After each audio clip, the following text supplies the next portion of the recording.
Tenho recebido nos comentários dos vídeos aqui no canal pedidos para falar sobre essa história do Pix. Não é uma enxurrada de pedidos, mas alguns inscritos cobram, porque sabem que a gente não se restringe só ao futebol aqui. Em setembro, a Receita Federal anunciou uma nova norma, publicou uma instrução normativa, ampliando o monitoramento das transações via Pix e cartões de crédito de pessoas físicas e jurídicas, com entrada em vigor a partir de 1º de janeiro de 2025. A Receita pode fazer isso, Jorge? Não tem que ser uma lei em Brasília? Não, a Receita tem o poder, como órgão arrecadador, fiscalizador, de emitir instruções normativas e tocar o seu trabalho dessa forma. Ela pode fazer isso sem a anuência do Congresso, do Judiciário, está dentro dos poderes que esse órgão tem. E, obviamente, que essa medida, num primeiro momento, gerou muitas dúvidas, porque tudo em matéria tributária no Brasil é confuso. Por isso que eu queria começar fazendo essa separação aqui. O que é fake news e o que não é? Gente, nem tudo nesse assunto é fake news. A dúvida das pessoas, a dificuldade de compreender, ela é muito mais gerada por uma incapacidade de comunicação daqueles que tomam a medida do que necessariamente por fake news. Jorge está dizendo que não teve fake news nessa história? Teve. Opa, claro que teve. Claro que teve. Não tem taxação do Pix, pelo menos não nesse momento. Você não vai fazer um Pix e vai embutir um imposto na hora. Você não vai, não é isso. Você não vai fazer um Pix e vai vir uma CPMF, uma taxa de movimentação. Não é isso.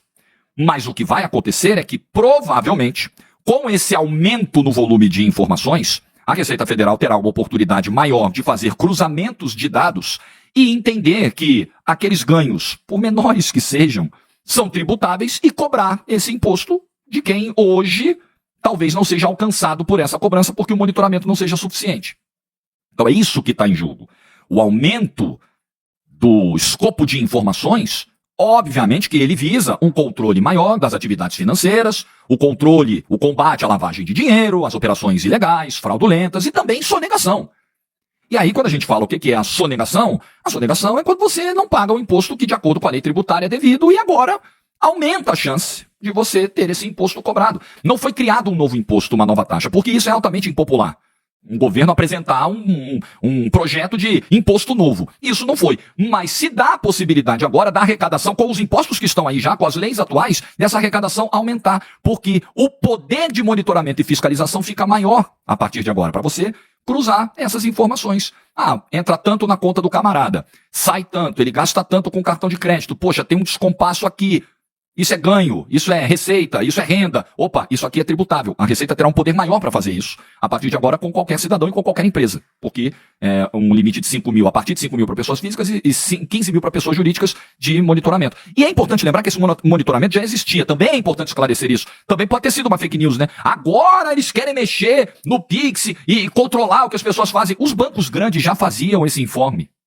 O Itaú, Santander, o Bradesco, eles já eram obrigados. O que aumentou foi que agora as fintechs, você tem conta no Nubank aí, no Banco Inter, no C6, agora esses bancos também são obrigados a fazer o que os bancos grandes já faziam. E as operadoras de cartão de crédito, a mesma coisa. Mas não é que começou agora, isso já existe. Convenhamos, gente, convenhamos. O Estado tem já há muito tempo mecanismos suficientes para mapear o comportamento do contribuinte, as transações, né, o perfil financeiro, enfim. Existem. A tecnologia está avançada. Só que o cerco está aumentando. E é meio que esperado que isso aconteça. Porque com a digitalização, essa fiscalização fica mais eficiente. Você precisa de menos braço para fazer, porque o equipamento faz. Não tem auditor da Receita para fiscalizar todo mundo, mas tem software capaz de fazer isso. Capaz de criar, né, um abraço aqui gigante, uma teia, né, uma rede de pescaria enorme que abarca um monte de gente, de uma única vez. Então, é isso que está em jogo aqui. E, obviamente, que a ideia é arrecadar. Nós estamos falando de um governo, além de toda a ideia de combater a lavagem de dinheiro, as transações ilegais, de ter um controle, você tem um governo que cada vez mais precisa arrecadar, tem dificuldades de arrecadação, não corta na carne, como nenhum outro governo a gente vê fazer no Brasil. Ninguém corta na carne, ninguém corta os seus gastos, mas quer arrecadar mais.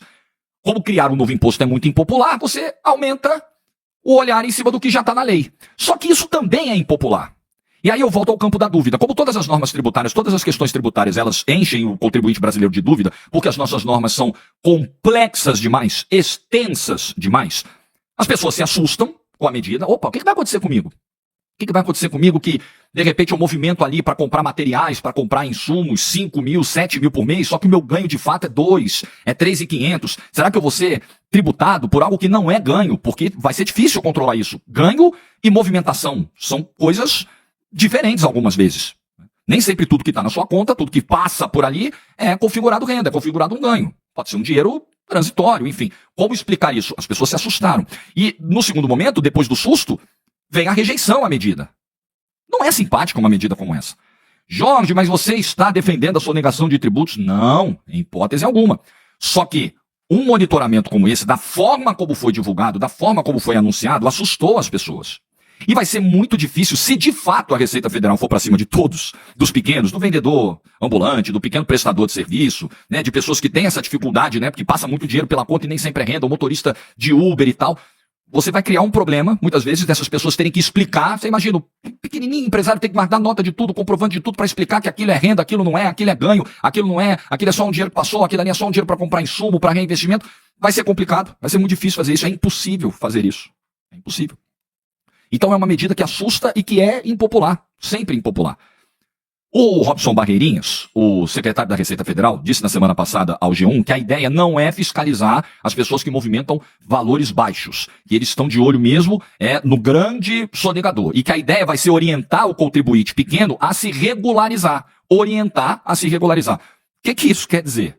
Na minha maneira de interpretar, né? Quando a Receita fala em orientar o contribuinte a buscar uma regularização, ela está dizendo, olha só, corrija a sua declaração e paga o imposto devido. Do ponto de vista da lei, eu não tenho dúvida que esse é o correto. Se você tem ganhos, você precisa declarar todos esses ganhos e pagar o imposto devido. Essa é a lei, gostando dela ou não. Temos que discutir se os impostos que a gente paga voltam pra gente, claro, e não voltam. No Brasil, na maioria, não voltam. Não voltam em serviços, em proteção, em cuidado, não voltam em estrutura, não voltam definitivamente. Mas a lei tá aí e a gente tem que cumprir, porque qualquer coisa depois disso é desobediência civil, é anarquia, eu não vi isso dar certo em lugar nenhum. Agora, também precisamos entender o seguinte, num país, e aí é a dificuldade de você tomar uma decisão como essa e de comunicar muito bem essa decisão. Num país onde as pessoas se matam para ganhar 4, 5, 6 mil reais por mês, você ampliar esse alcance de fiscalização, por mais que esteja rigorosamente dentro da lei, é o correto, mas é impopular. Porque você está pegando uma camada muito grande de pessoas que lutam e que já pagam muitos impostos. Já tem um imposto embutido quando vai no mercado, já tem um imposto embutido quando paga a conta de luz, já tem imposto embutido quando compra uma roupa, já tem imposto embutido em tudo. E você vai aumentar, provavelmente, o que essa pessoa vai pagar de imposto, porque você vai ficar mais de olho ainda naquilo que está chegando nela. E claro, num país pobre como o nosso, tenhamos a noção disso, saiamos das bolhas. O Brasil é um país pobre, um país com dificuldades de se desenvolver, um país onde o subemprego, a informalidade estão aí na nossa cara todos os dias. É um país pobre. Num país pobre como esse, você deixa o cidadão apavorado com a possibilidade de tirar ainda mais. Tirar não no sentido de qualquer norma ilegal, arbitrária, é dentro do que já tem no escopo da lei, repito, é o que está aí, é só ampliar o olhar, mas de sacrificar ainda mais uma renda que já é muito sacrificada. Então é claro que o cara se assusta, é claro que o cara vê o vídeo do Nicolas Ferreira e fala, meu Deus, e por isso que esse vídeo tem 150 milhões de visualizações até agora. E eu tô longe de ser, como vocês sabem, tranquilamente aqui, minhas posições políticas, até minhas preferências por nomes e tal, eu tranquilamente posso dizer que não sou um potencial eleitor e um admirador do trabalho do deputado Nicolas Ferreira. Por mais que em algumas pautas a gente possa convergir, em outras com certeza não, absolutamente não. Mas assim, esse vídeo furou bolhas, agora vamos fazer análise. Esse vídeo penetrou na esquerda também. Esse vídeo, um vídeo com alcance de 150 milhões, até agora, meio-dia, tá? A hora que eu tô gravando aqui, um pouquinho antes do meio-dia, do dia 15. Esse vídeo vai bater muito mais do que isso. Mas até o momento, só no Instagram, são 150 milhões de visualizações. Fora o que a galera foi compartilhando nos grupos de WhatsApp, fora os cortes que a galera postou no Twitter, fora o que tá subindo no YouTube. Amigo, é um estrondo. Então vamos fazer a análise aqui. Em termos de comunicação, e aí quem acompanha a política, como eu gosto de acompanhar, pode tranquilamente atestar isso. Em termos de comunicação, de uso das ferramentas digitais, a direita bate na esquerda sem dó e sem piedade. A direita é muito mais eficiente. Com exageros, muitas vezes. Às vezes até com fake news, não que a esquerda também não faça suas, né? Mas o fato é eficiente. Um vídeo como esse. E aí, desculpa, né, galera?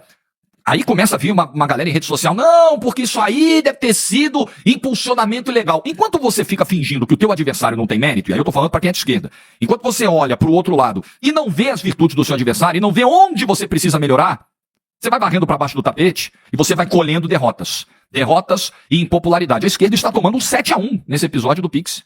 Uma goleada, assim, impiedosa, porque não soube se comunicar. Gente, a instrução normativa foi promulgada, foi divulgada, publicada em setembro, para valer em janeiro. O governo teve tempo suficiente, a esquerda teve tempo suficiente para comunicar melhor essa decisão à população, a se antecipar. Só que o que a esquerda faz é conter os danos, ela não se antecipa. Ela espera, vê a cagada, vê a direita surfar, e aí ela vai correr atrás. E aí já era, amigo, o estrago tá feito. Como é que você vai reverter depois de um vídeo como esse bater 150 milhões de visualizações? Procura na internet, hoje eu vi vários perfis, pessoas que se identificam com a esquerda, pessoas que votaram nesse governo e falando, olha, não gosto desse cara aí não, mas pô, esse vídeo aí, hein? E é isso. E muito desse estrago se deve não só à medida em si, que é problemática, claro, não é ilegal, não tem nada de ilegal, está de acordo com as normas tributárias, mas é muito problemática. É muito impopular, é um estrago gigantesco, gigantesco. Então o governo está ali perdido, meio atordoado. Não sabe o que fazer nesse momento. Está tentando estratégias de comunicação. Ontem eu vi o vídeo da TV estatal, né, com uma apresentadora lá tentando explicar, desmentir o que é fake news, o que não é. Mas o fato é que estamos diante de uma possibilidade de mais pessoas caírem na malha a partir de 2026. Opa, escuta, circulou o dobro de dinheiro na sua conta aí. Ó, tem ganho nisso aí que você não informou. Se regularize. Aí nessa de se regularizar, você vai informar, vai ser gerado um DARF. É isso, galera. É isso. Quando a Receita fala em buscar uma regularização, até o secretário da Receita até falou, pô, a gente pode orientar as pessoas a abrir um MEI, por exemplo. E obviamente que quando você abre um MEI, você passa a pagar um imposto mensal. Então, enfim, é uma medida, pelo menos a minha visão dessa medida, a minha interpretação, a minha leitura dessa medida, ela tem como objetivo aumentar o potencial de arrecadação do governo. Simples assim. E toda vez que, se a gente tem um governo com as contas equilibradas, oferecendo de volta ao cidadão serviços de acordo com o que é pago, provavelmente essa medida não seria tão impopular. Ainda seria em alguma medida, porque ninguém gosta de pagar mais, né? Ou de pagar o que já é devido, mas que está conseguindo escorregar. Ninguém gosta. Convenhamos que ninguém paga DARF e DAS para a Receita Federal sorrindo, né? Mas na situação atual, com a renda sufocada, com o trabalhador, o pequeno trabalhador, a classe média, o trabalhador informal, o pobre, esgoelado, sufocado, você traz uma medida como essa, é bomba relógio. É bomba relógio. Aí o governo vai ter que medir, né? O aumento da arrecadação que essa medida pode gerar compensa o desgaste, a impopularidade? Porque aí vai entrar mais dinheiro do cofre do governo e o governo vai conseguir fazer obras, investimentos, melhorar a vida das pessoas e isso se reverter em votos para o governo para uma reeleição em 2026? Aí é um cálculo que a esquerda tem que fazer. Mas nesse momento, não me parece um cálculo positivo para o governo, não. Me parece que a goleada está grande e ela está só aumentando. E o governo está ali, apanhando e não sabendo para onde vai. E não sabendo como reverter o estrago. O estrago está muito grande.